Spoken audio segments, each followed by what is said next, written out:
I would like to talk about creating a bubble on the set. Do you want to know what you can do as an actor to be in your A game when you're on the set? In this video, I will explain how you can use your craft to create your own personal sensory bubble for stronger concentration and focus when you're on set.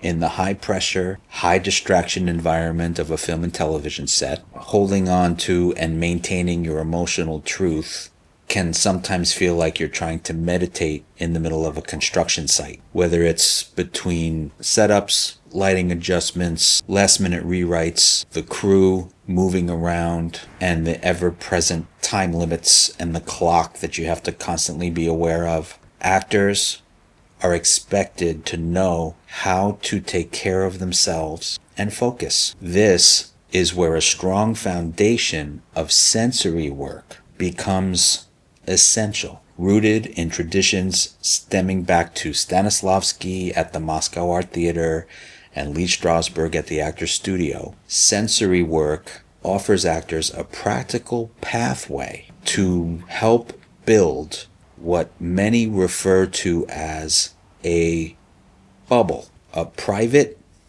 protected inner world that exists for the actor regardless of all the external chaos. Let's explore what that really means and how to explore that effectively on the set. So, what is sensory work really? Sensory work is the deliberate activation of the five senses: touch, taste, smell, sound, and sight, to stimulate emotional and psychological response. So rather than pushing for an emotion, the actor can recreate specific sensory circumstances that naturally evoke an emotional state that's needed for the scene. So here's how the actor uses sensory work in a practical sense. If a character is remembering their childhood kitchen, sensory work does not begin with, "I must feel nostalgic." Instead, the practical work would begin with the smell of burnt toast, the sound of a ticking clock, the cold sensation of a vinyl chair, or the afternoon light coming through the window and hitting the counter.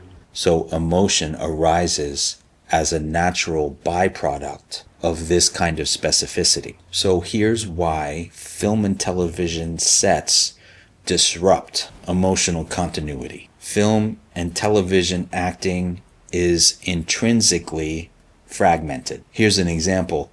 You might shoot the climax of the film or of your character's arc at 6 a.m. in the morning on the first day of your shooting schedule. You also might have to repeat it 12 times from different angles. On top of that, you have to wait 45 minutes in between each take, at the same time as being surrounded by 40 crew members. Even actors known for their transformative and immersive work, like Daniel Day-Lewis, have to work within these logistical realities. So the difference is not that they just avoid being distracted, which you can try to do that, but it's much more about professionalism and the fact that they have a craft. Consummate professional actors have a strong process to cultivate their focus and their specificity. Without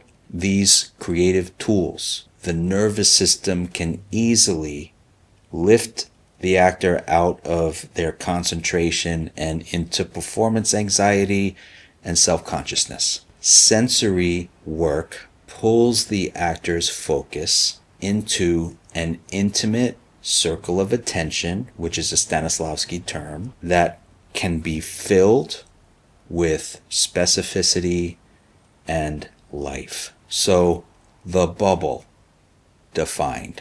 The bubble is not about disassociating. It's not just shutting everybody out. It's also not about being antisocial. The bubble materializes as a result of selective focus, sensory detail, and a strong sense of privacy. Think of it as controlled immersion. You still remain technically aware, hitting marks, adjusting for the lighting or for the camera, and at the same time, emotionally rooted in your character's world. Character preparation exercises such as the character private moment, for example, are excellent reinforcements for the actor's ability to successfully create a bubble on the set. So here are a few practical sensory techniques to help build your bubble. Number 1, build the environment. Before stepping onto the set, connect to an emotional memory that serves your character.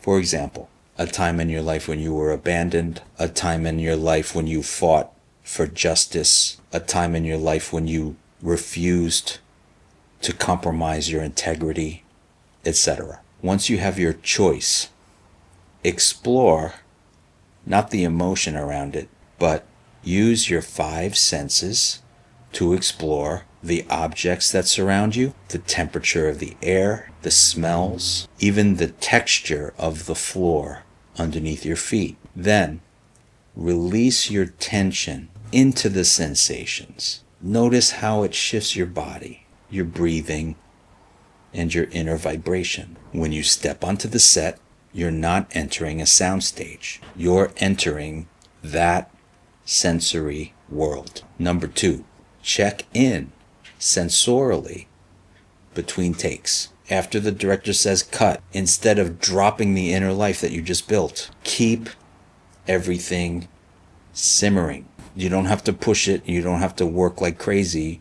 You can think of it like you're turning down the flame on the stove down to low. This keeps the emotional channel and the sensory channel open for you without becoming exhausted. Often with sensory exercises, there are specific parts of your body that respond. So between takes, remain open and relaxed and just simply check in with your body. This maintains your trust in the work and can keep you out of your head. Number 3, create the previous circumstances. Creating the previous circumstances on the set does not have to be complicated. It can be as simple as just imagining what your character was thinking right before they opened the door, or right before they were compelled to speak in the scene, or right before they decided to get up from the table. It depends on the scene that you're getting ready to shoot and the moment that's occurring in the circumstances right before the director is supposed to call action. Checking in with your previous circumstances can keep you free and alive and invested in between setups. Number 4, reinvest in your awareness. A tried and true renewing exercise involves asking yourself a simple question. I am aware.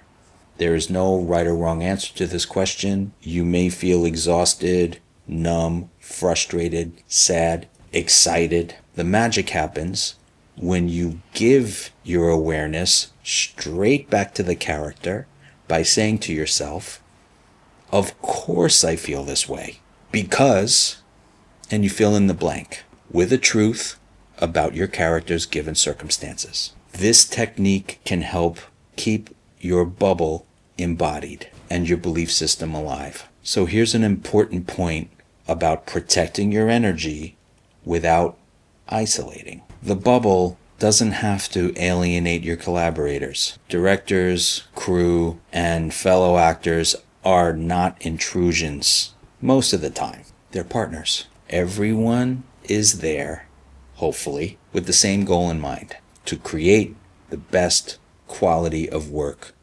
possible. Actors like Meryl Streep are often praised not only for their emotional depth, but for their professionalism and their collaborative spirit. At the same time, it's okay to communicate when you need quiet. It's also okay to step aside and take your personal space in between takes. The bubble doesn't mean that you have to necessarily completely withdraw. Most of the time, hopefully, good collaborators will be sensitive to your process. Here are the long-term benefits of good sensory training. Actors who consistently practice sensory work share similar benefits: faster access to their emotional life, reduced performance anxiety, less emotional exhaustion, greater consistency between takes, and a stronger subtlety and nuance on camera. It also builds resilience. Instead of being dependent on ideal conditions, you generate them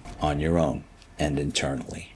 This is a huge difference between leaving things up to chance and having a reliable process. Here's a simple daily sensory practice that you can do in 5 minutes. Sit quietly, choose a simple imaginary location, a beach, a hospital, or a childhood home, for example. Spend approximately 1 minute per sense. What do you smell? What do you hear? What do you feel on your skin? What do you taste? And what do you see? Do this every day.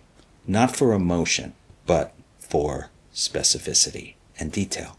Over time, your nervous system will become more responsive to imagined stimuli, making the bubble much easier to create under pressure. In conclusion, the bubble is a skill. Actors often believe that immersion is mysterious, that some actors just simply go there. In truth, what looks like magic is often disciplined sensory control and skill. On a busy set, chaos is inevitable. Distractions are constant and time is limited. Your bubble is your personal inner sanctuary. Build it, anchor it, and trust it. And let your creativity come alive in your character's world, a world that is vivid, specific, and private. If you enjoyed this video, please give it a like and subscribe for more videos like this one. Click on the description below for links to our website and to learn more about the New Collective Acting Studio and our private coaching membership. Thanks for watching. See you on the next one.